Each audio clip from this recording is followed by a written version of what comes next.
আবার একবার আমি রান্নার ভিডিও করতেছি, কারণ ইনি বলছেন, শশাঙ্ক তুমি এই কাজ করো, আমার যে গানগুলো আমি শুনি, অতীতের গান, হারানো গান, হ্যাঁ, হেমন্ত, সরলতা, এদের গানগুলো তো শুনতে পাওয়া যায়নি, সব তো মানে এই ডিজে গান বাজে, তাই আমি এগুলো শুনি। আর তিনি মনোজগতেই সুন্দরভাবে এই দড়ির খাটে, হ্যাঁ, লেপের উপরে বসে কি আরামে তিনি আছেন, এবং বৌমার রান্না খান, আর লাতি লাতি চলে গেছে স্কুলে, তারা এখন কাকে নিয়ে থাকবে, তাই গানকে নিয়ে আসি। আর আমি এলাম এখানে, ফণিবাবু বলে এক ডাক্তারবাবু ছিলেন, তারই ছেলেকে পড়াতাম, সে আমাকে এই কাশির ওষুধ দিয়েছে, বলছে কাকু আজকেই তোমার ঠান্ডা কেটে যাবে।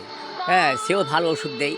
তাই আমি এখানে মনোজগতে একটুকু শান্তি লাভ করার জন্য আসি, কারণ মানুষের তিনটা জগতে বাস করে, একটা হচ্ছে তার মনোজগৎ, একটা হচ্ছে তার আধ্যাত্মিক জগৎ, আর একটা হচ্ছে তার ভৌতিক জগৎ। তো ভৌতিক জগতে কিছু পাওয়া যায় না, চাওয়া পাওয়ার ব্যাপার এই আছে এই নাই। আর মনোজগতের জিনিসটা সবদিন থাকেই, যতদিন আমরা বেঁচে থাকি। আমার মন প্রফুল্ল আনন্দে ভরপুর হয়ে থাকে, গান বাজনা হাসি খুশি এইভাবে যদি আপনি জীবনযাপন করতে পারেন, তাই আপনি দীর্ঘায়ু হবেন এবং সকলের সঙ্গেই সৌহার্দ্যপূর্ণ ব্যবহার রাখবেন। তবেই আপনি 100 কেন 120-25 বছরও আপনি বাঁচতে পারেন, যদি আপনার মনোজগৎটা ঠিক থাকে। শরীরটা তো ক্ষণস্থায়ী, এখনই আছে, এক্ষুনি মোটা, এক্ষুনি রোগা, এক্ষুনি জ্বর, এক্ষুনি ভালো। তাই মনোজগৎটা ভালো থাকলে শরীরে রোগমুক্ত মানুষ হয়ে যায়। আর সব থেকে বড় জিনিস হচ্ছে আধ্যাত্মিক জগৎ। আধ্যাত্মিক জগতেকেও মানে যোগ সাধনা করে, আসন ব্যায়াম সাধনা সিস্টেমেটিক বৈজ্ঞানিকভাবে যদি করতে পারে, সে মানুষটা 100 বছর কেন 200, 300, 400, হ্যাঁ, এবং তা 700 বছর পর্যন্ত বাঁচতে পারে মানুষ, যদি মানে আধ্যাত্মিক জগতে সেই বিচরণ করে। হ্যাঁ, লোকনাথ স্বামী তিনি 350 বছর বাঁচছিলেন। হ্যাঁ, তোতাপুরী তিনিও দীর্ঘদিন হয়েছে বেঁচে ছিলেন।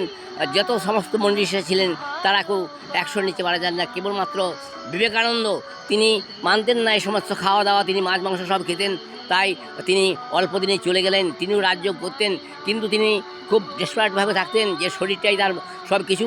এই শরীর বিশেষে যারা আছেন তারা দীর্ঘদিন জীবনযাপন করতে পারে না। মনোজগৎ এবং আধ্যাত্মিক জগতে যারা বিচরণ করে, হ্যাঁ, তারা নিশ্চয়ই দীর্ঘায়ু হবে। তাই আমি এখানে বসে আমার মনোজগৎটাকেই পরিষ্কার করলাম। নমস্কার অন্তেই, শশাঙ্ক শেখর পাত্র।